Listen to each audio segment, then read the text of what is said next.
but we'll get it on our way out of this area. It just works out better that way.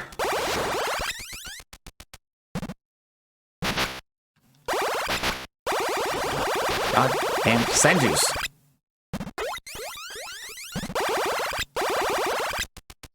Okay, so we're gonna head down here. And thank goodness we don't need gravity suit, because otherwise this segment will be a pain. Yeah. Our first Metroid underwater segment is here. It's not too bad, but we do have to find a Metroid along the way. And indeed, we do have a missile tank. Actually, going down this path, we can grab 2. And one of these is nestled right underneath the missile tank, not missile tank, the wave beam spot.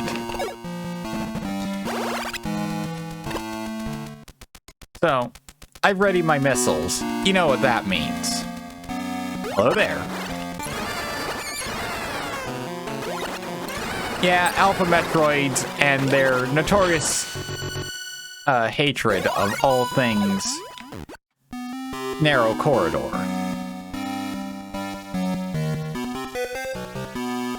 is showcased here. Also, we now have this path, which, following it,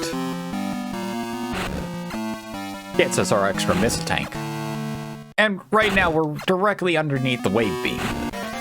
There's no way to get to this missile tank from the wave beam room. Though a couple maps that you can find will make it seem like you can. So, let's head up. And there are no more Metroids down this path. What is down this path is a very useful upgrade that I'm happy we get early on. Much earlier than we get it in the original Metroid.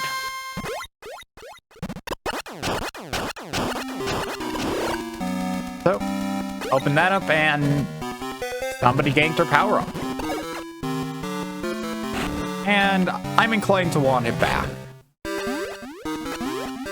So, what to do? Then to go through here, and we found the mother lode. Now, this is something about the color palette here. All of these should look the same, but because of how... Oh, I'm emulating this. I'm using MGBA, which treats this as if I were putting the... Sorry. Very sorry, I'm messing this up completely. But basically, my emulator is treating the game as if I had put it into the Game Boy Color Advance. Here we get the Varia suit. So, instead of having a very, very limited palette, we have much more. Going from essentially a 2-color palette to pretty much a 4-color palette. And that's not counting the colors black and white. That was a main limiting factor. And having only 2 colors did make things interesting. Like the reason Samus's blaster opens up to show she's ready to fire a missile. Or, well, the iconic pauldrons of the Varia suit. Yep, both of those were spawned from Metroid 2. All because of sprite limitations. Well, not sprite limitations, but the limitation of the palette. And as much as I would love to fiddle with the palette since I am emulating this, I don't really know how to.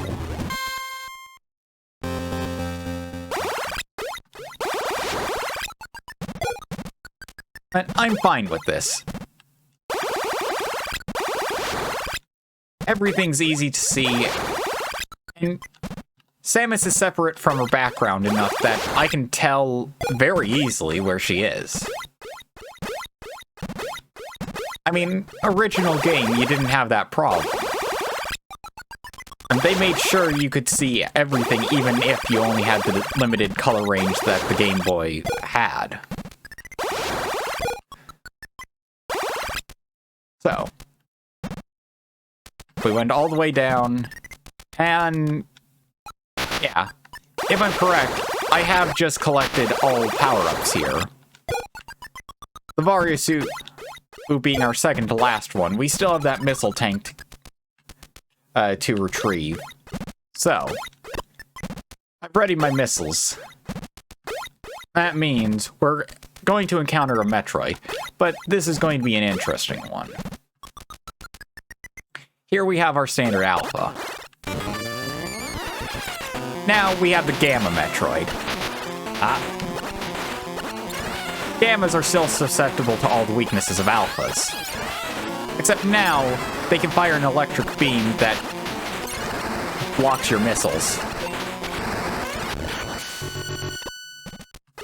And I still have trouble taking on Gammas. The volleyball strategy can still work on them, but not as effectively as with Alphas. With Gammas, you have to play a bit more strategically. Only fire when their barrier is down and such.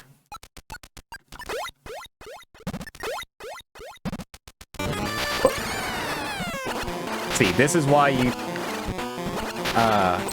take a step back sometimes.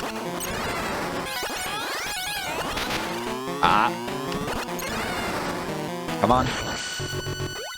Yeah, I forgot about that. I ran ahead and I really shouldn't. So, let's just head to the right. And here you can see the sine wave pattern of the wave beam can help with taking out sand, but it still leaves it much to be desired. There's another beam we get later on. That would help a lot more with clearing out sand, but sometimes you have to be careful with that. Sometimes there are surprises hidden inside. So, continuing to the right, we find another Metroid. And yeah, it's another Alpha. Come on. Used an extra missile there, but I don't really care. We took that one on no damage. So now, as we move to the left, we have to go back through the sand again. Oh, how much I dislike sand, and how much I dislike the wave beam's pattern that it creates in the sand.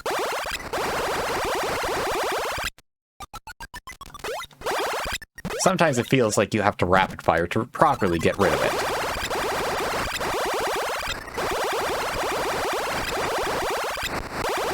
So, as I said, there are surprises inside.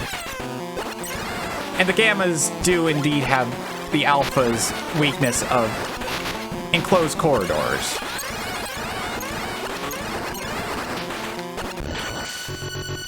But they're even more dangerous. So, that's our last load-bearing Metroid here. Yeah, just showing, if you quickly pause after defeating the last one, it will say 0. Going further, we get this energy recharge station, which is much appreciated since you had your first fight with 2 Gamma Metroids.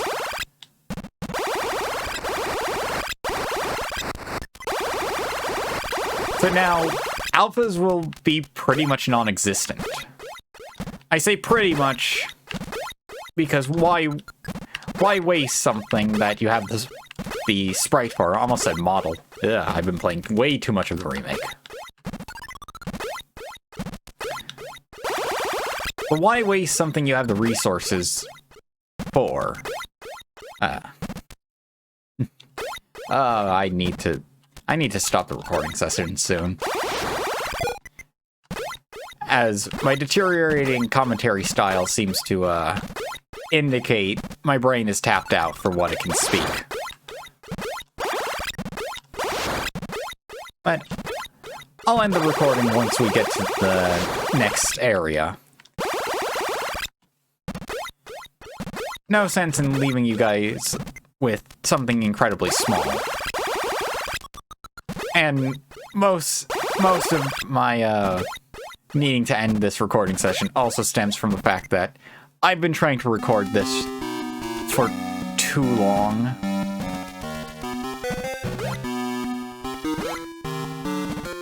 So my brain needs a break. Not so tough when I'm behind you, huh? bot tracks are easily taken out from behind. Who knew? You can only fire forward. And we do still need to grab that missile. So, spider balling from here should be able to get us right to where we need to be for that missile upgrade.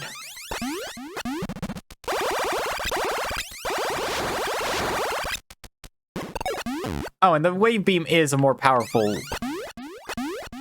version of our regular beam. So, it does more damage than the ice beam, and does more damage than our regular beam. There's our missiles. And anything I am missing? I'm going to say no. I'll know soon enough if I miss something. As I know you only get 250 missiles total in the game.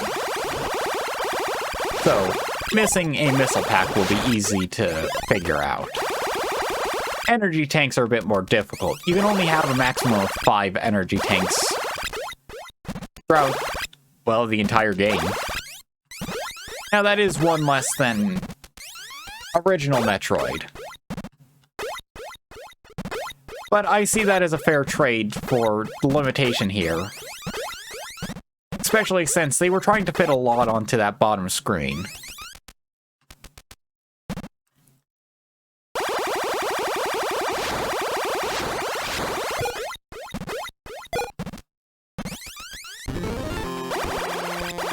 But yep, after a quick music change, we're almost back. In fact, now we are.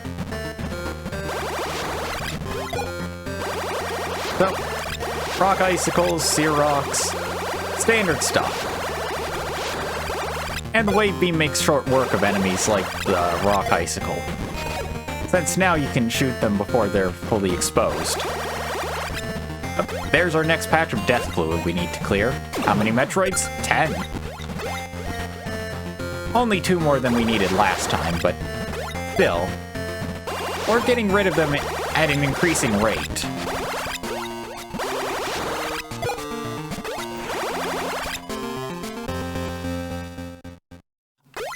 And another music change. This one a bit more disturbing.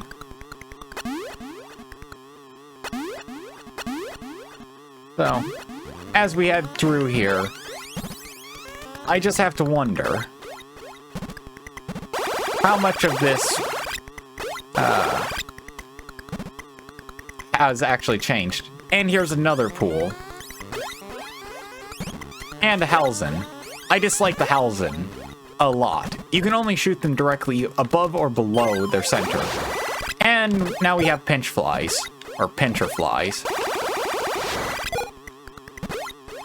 Yep, these are our Yumbo for the area.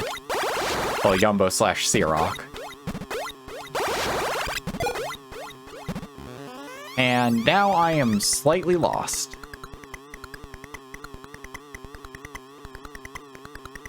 Okay.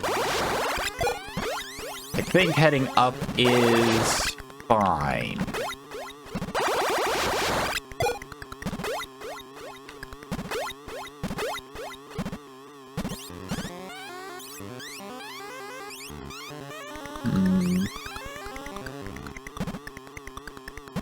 Actually, I'm going to head over to here. Because if this is what I think it is, yep. The next save location is right here. Be careful if you fall down that hole.